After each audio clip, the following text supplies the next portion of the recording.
So we haven't gone into yet the research. I'm going to take a deep breath. I've been talking a lot. I'm feeling a little winded.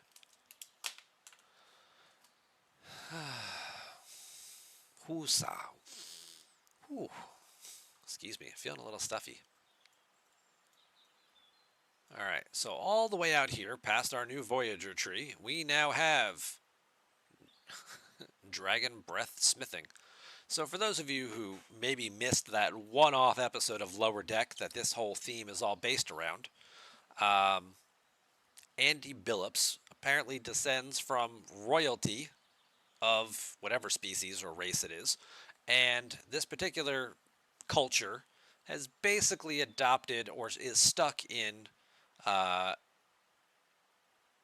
earthen medieval times. They have fancy spaceships, but they still act like kings and queens and dress like people from, medieval periods in terms of their outfits and whatnot. So if you've ever been to a Renaissance fair, you kind of have an idea what's going on. You ever been to medieval times restaurant, seen them in the movies? That's kind of what you're looking at. Seen anybody doing any live action role play, LARP kind of stuff? That's kind of what these guys act like. It was 2 episodes? Oh, I'm sorry. I thought it was only just the one. So,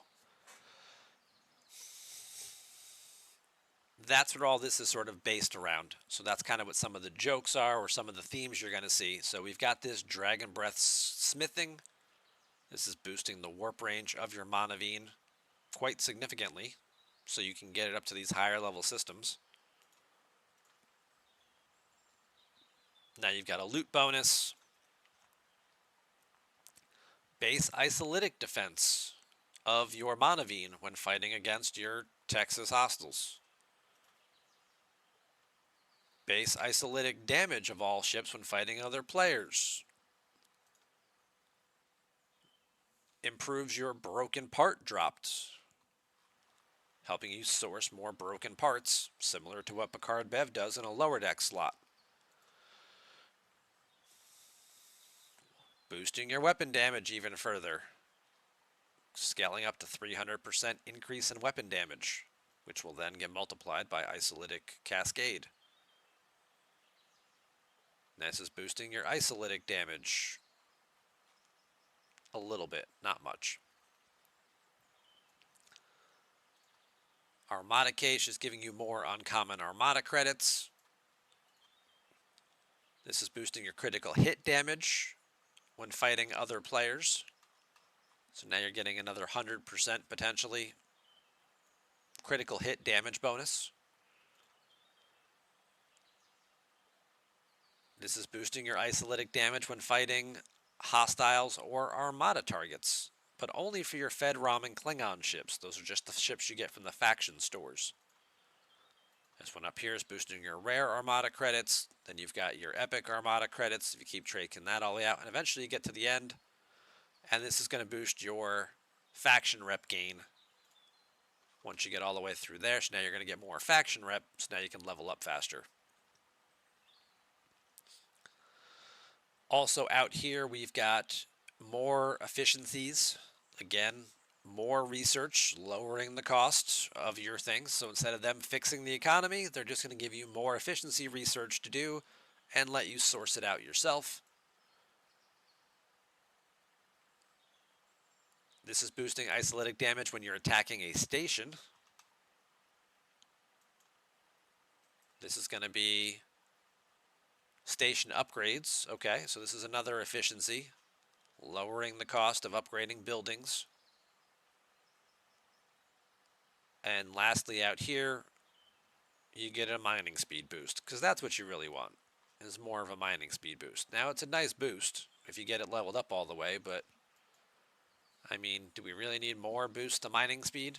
So, some decent stuff in here. More Armada credits, more isolytic damage, more critical hit damage. The materials that you need for this is this Regal Geodes. You will get all these through your Monavian refinery, Monavian. Not sure if I'm putting the emphasis on the right syllable. I don't remember the episode.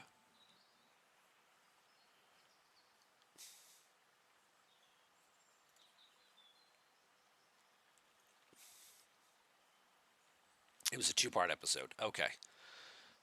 Ship does get its ship ability versus the Armadas. Excellent. So if you're using the Manavian when you are taking on as one of your ships in your solo Armadas, you will get the damage boost from it, just like the Defiant or the Voyager or Talios or whatever gets its damage bonus. That's good to know.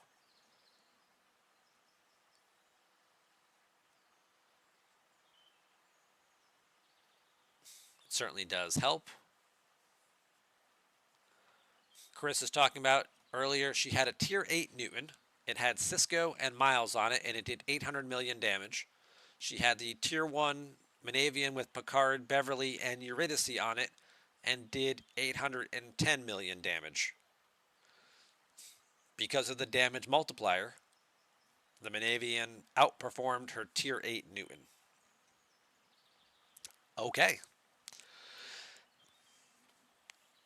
Yeah, we're gonna look at the ship in just a second and see how big.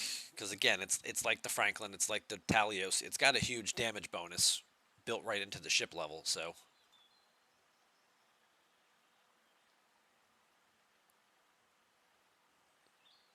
Monavine, minivan.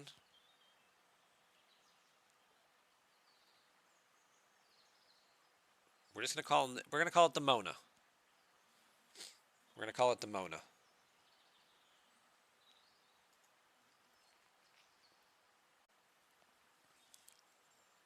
All right. Let's go with minivan. Minivan works.